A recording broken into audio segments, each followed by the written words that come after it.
Assalamualaikum warahmatullahi wabarakatuh. Saya Nanda Widya Maharani dengan NPM 1811010134. Baik, di sini saya akan menjawab soal UTS Kapita Selekta Pendidikan Islam, dosen pengampu Ibu Eka Suci Indrasari, MPDI. Baik, soal yang pertama bagian A, jelaskan hak dan kewajiban pendidik dan peserta didik dalam proses belajar mengajar. Jadi hak pendidik yaitu memperoleh penghasilan di atas kebutuhan hidup minimum dan jaminan kesejahteraan sosial. Kemudian memperoleh dan memanfaatkan sarana dan prasarana pembelajaran. Selanjutnya yaitu memperoleh kesempatan untuk meningkatkan kompetensi, memberikan kebebasan dalam memberikan penilaian dan ikut menentukan kelulusan. Selanjutnya yaitu sesuai dengan kaidah pendidikan, kode etik guru, dan peraturan perundang-undangan, dan memperoleh pelatihan dan pengembangan profesi dalam bidangnya. Selanjutnya yaitu kewajiban pendidik, yaitu merencanakan pembelajaran, melaksanakan proses pembelajaran yang bermutu, serta menilai dan mengevaluasi pembelajaran. Selanjutnya yaitu dapat meningkatkan dan mengembangkan kualifikasi akademik secara berkelanjutan, bertindak objektif dan tidak diskriminatif atas dasar pertimbangan jenis kelamin, ras, suku, agama, atau latar belakang keluarga peserta didik dalam pembelajaran, dan selalu menjunjung tinggi peraturan perundang-undangan dan kode etik guru serta nilai-nilai agama, dan memelihara dan memupuk persatuan dan kesatuan bangsa. Selanjutnya yaitu hak peserta didik, yaitu mendapatkan ilmu pengetahuan. Jadi hak yang pertama dalam bersekolah yaitu mendapatkan ilmu pengetahuan. Maka sudah sewajarnya pihak sekolah memberikan ilmu pengetahuan dan memastikan kualitas ilmu pengetahuan tersebut. Selanjutnya yaitu menggunakan fasilitas sekolah. Jadi menggunakan fasilitas sekolah juga merupakan hak dari peserta didik. Contohnya seperti ruang kelas, lapangan, lab, dan lain-lain. Selanjutnya yaitu hak bertanya kepada guru. Jadi ketika peserta didik tidak paham akan materi, maka peserta didik memiliki hak untuk bertanya, baik di dalam kelas maupun di luar kelas. Selanjutnya yaitu hak untuk berpendapat. Jadi peserta didik memiliki hak untuk berpendapat. Selanjutnya yaitu perlindungan dari pihak sekolah. Jadi pihak sekolah itu dipercaya oleh orang tua peserta didik untuk menjaga dan melindungi peserta didik ketika di sekolah. Selanjutnya yaitu kewajiban peserta didik, yaitu kewajiban peserta didik yaitu mengikuti peraturan sekolah. Jadi peserta didik itu harus mengikuti peraturan sekolah supaya dapat mengikuti proses pembelajaran dengan kondusif. Selanjutnya yaitu menghargai dan menghormati guru. Jadi peserta didik itu harus menghormati guru. Selanjutnya menjaga fasilitas sekolah. Selanjutnya yaitu mengikuti kegiatan belajar serta menyelesaikan tugas sekolah, dan yang terakhir yaitu dapat berpartisipasi dalam kegiatan sekolah. Selanjutnya pertanyaan yang pertama bagian B, jelaskan apa saja hambatan yang sering terjadi dalam proses belajar mengajar dan bagaimana solusinya dari masing-masing hambatan tersebut. Jadi hambatan yang pertama yaitu tingkat kecerdasan peserta didik. Jadi tingkat kecerdasan masing-masing peserta didik tentunya berbeda-beda. Hal ini yang sering menjadi penghambat dalam proses belajar mengajar, di mana tidak semua peserta didik mempunyai tingkat kecerdasan yang baik, melainkan ada yang tingkat kecerdasannya rendah. Maka dengan hal ini solusinya pendidik harus memperhatikan dan memberikan proses pembelajaran yang bervariasi agar adanya keseimbangan antara masing-masing peserta didik. Selanjutnya yaitu metode pembelajaran yang kurang tepat. Hal ini seringkali dijumpai dalam proses belajar mengajar. Maka dari itu solusinya adalah seorang guru harus benar-benar memperhatikan metode pembelajaran yang tepat dan bervariasi dengan materi yang dijelaskan, sehingga bisa menunjang proses belajar mengajar. Yang terakhir yaitu kurangnya sarana dan prasarana. Dalam proses belajar mengajar, media pembelajaran sangat dibutuhkan guna menunjang proses belajar mengajar. Dengan hal tersebut, solusinya tenaga pendidik harus lebih kreatif ketika sarana dan prasarana masih kurang memadai dalam suatu lembaga pendidikan, dengan memanfaatkan sarana dan prasarana yang ada. Selanjutnya soal nomor 2 bagian A. Menurut Anda bagaimana cara meningkatkan profesionalisme seorang guru dalam dunia pendidikan? Jadi yang pertama yaitu menempuh pendidikan pada jenjang yang lebih tinggi sesuai kualifikasi akademik. Yang kedua yaitu mengikuti kegiatan KKG atau kelompok kerja guru.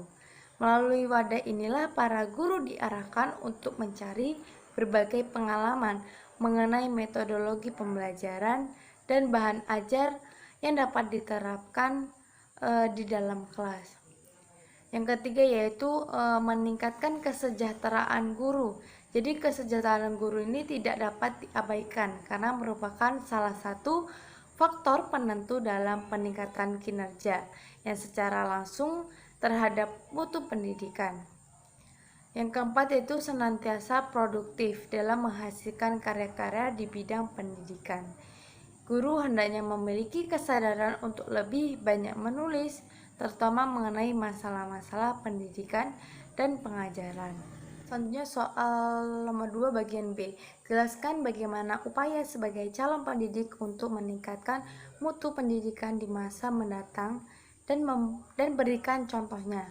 Jadi untuk meningkatkan mutu pendidikan dengan cara memperbaiki kebijakan pendidikan, fasilitas pendidikan, memperbaiki metode, strategi, dan pendekatan pendidikan yang mutakhir dan modern, metode evaluasi pendidikan yang tepat, biaya pendidikan yang memadai, manajemen pendidikan yang dilaksanakan secara profesional, dan para pendidik yang terlatih, berpengetahuan, berpengalaman, dan profesional. Contoh yaitu dalam melengkapi sarana dan prasarana pendidikan harus menyesuaikan kebutuhan yang dibutuhkan di masa sekarang maupun di masa yang akan datang. Kemudian dalam penggunaan media dan metode pun seperti itu. Contohnya di saat pandemi ini menggunakan metode pembelajaran daring atau virtual. Dan untuk kedepannya harus menyesuaikan kebutuhan pendidikan. Selanjutnya yaitu soal nomor 3 bagian A, yaitu jelaskan yang Anda pahami mengenai hakikat globalisasi. Globalisasi yaitu merupakan suatu proses menuju lingkup dunia.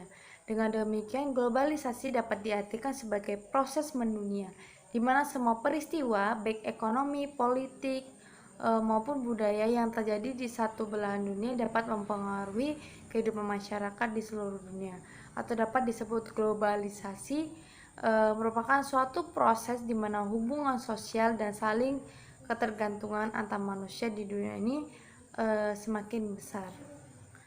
Selanjutnya yaitu pertanyaan nomor 3B. Jelaskan apa saja dampak globalisasi terhadap tradisi pesantren dan berikan contohnya. Yaitu perubahan pada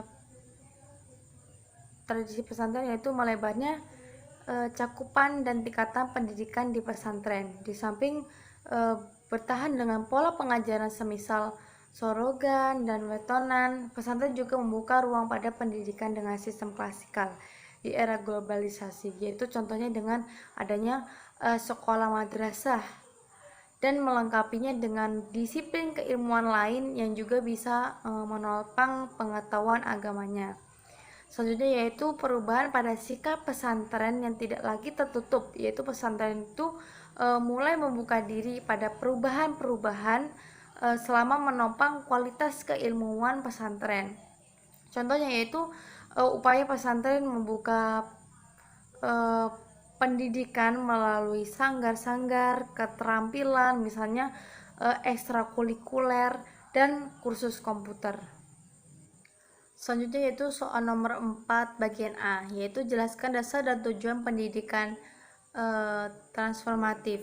Yaitu dasar pendidikan Islam transformatif yang pertama yaitu ada teologi inklusif. Teologi inklusif tersebut merupakan sebuah teologi yang menempatkan manusia secara umum pada posisi setara tanpa memandang perbedaan agama, etnis, ras, bahasa, dan suku.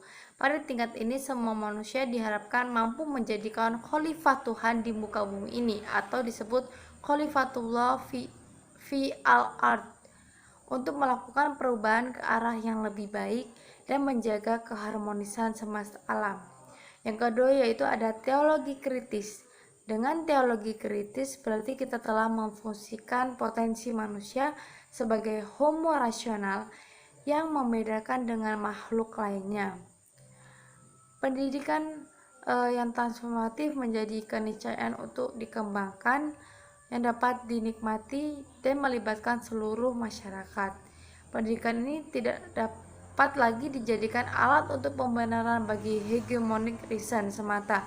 Justru yang lebih penting adalah memberikan kesempatan bagi masyarakat untuk melakukan kritisme terhadap segala pandangan dan pemikiran, dan sekaligus dapat memunculkan pemikiran dan pandangan-pandangan alternatif. Selanjutnya adalah tujuan pendidikan Islam transformatif. Jadi tujuan pendidikan Islam transformatif ini tidak hanya berorientasi vertikal dengan ritual individual dan kesolihan, yakni takwa juga mempunyai makna kesolihan horizontal kepada Tuhan Yang Maha Esa, tapi juga berorientasi horizontal, yakni bagaimana keberimanan dan ketakwaan peserta didik mempunyai imbas kepada perilaku sosial mereka di masyarakat.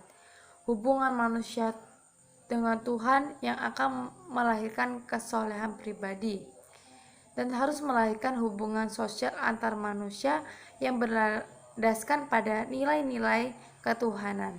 Selain itu, tujuan pendidikan Islam transformatif tidak lepas dari tujuan hidup manusia, walaupun dipengaruhi oleh berbagai budaya, pandangan, atau keinginan-keinginan lainnya yang menuju pada fungsi manusia hidup di dunia sebagai khalifah dan makhluk yang mulia, serta terbentuknya manusia seutuhnya atau insan kamil yang berdasarkan pada Al-Quran dan As-Sunnah.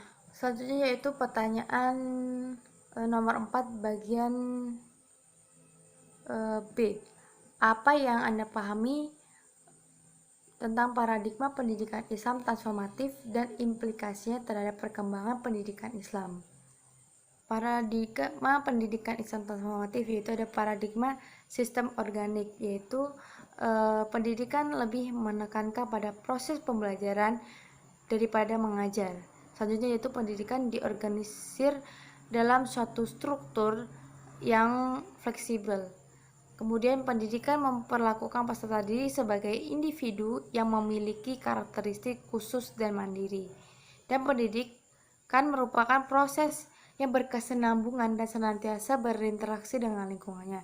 Selanjutnya yaitu ada paradigma holistik integralistik. Paradigma holistik integralistik ini menekankan pada proses pendidikan sebagai tujuan pendidikan holistik integralistik mengintrodusir terbentuknya manusia seutuhnya dan masyarakat seutuhnya. Selanjutnya yaitu materi pendidikan ini mengandung kesatuan pendidikan jasmani ruhani, mengasah kecerdasan intelektual, spiritual, dan keterampilan. Dan kesatuan materi pendidikan teosentris, praktis, dan keagamaan, filsafat, etika, estetika. Dan proses pendidikan ini mengutamakan kesatuan kepentingan politik anak didik, masyarakat, dan evaluasi pendidikan ini mementingkan tercapainya perkembangan anak didik dalam bidang penguasaan dan ilmu, sikap, tingkah laku, dan keterampilan. Selanjutnya yaitu paradigma humanistik, yaitu paradigma pendidikan humanistik ini memandang manusia sebagai manusia, yakni makhluk ciptaan Tuhan dengan fitrah tertentu. Sebagai makhluk hidup, ia harus melangsungkan, mempertahankan, dan mengembangkan hidup. Yang terakhir yaitu paradigma idealistik transformatif, yaitu pendidikan Islam dengan paradigma humanisme teosentris tersebut menghasilkan refleksi dan rekonstruksi dari sejarah Islam yang ada, khususnya pada masa 5 abad pertama.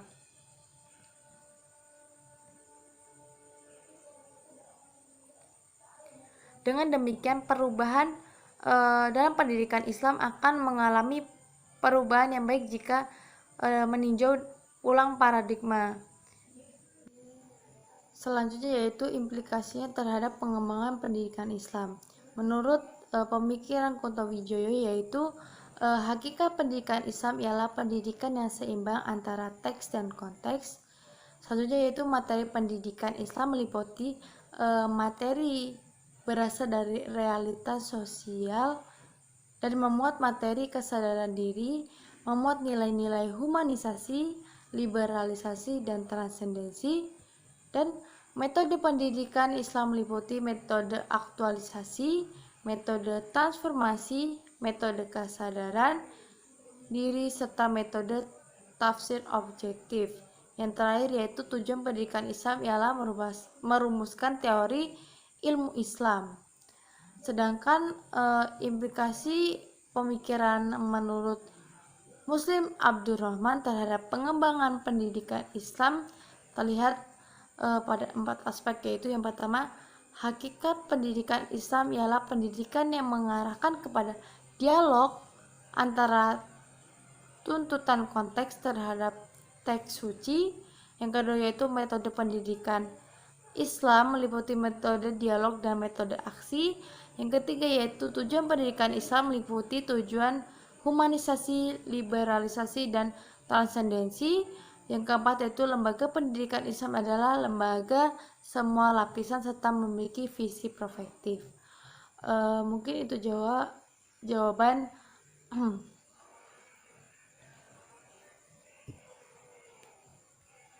mungkin itu saja jawaban dari saya.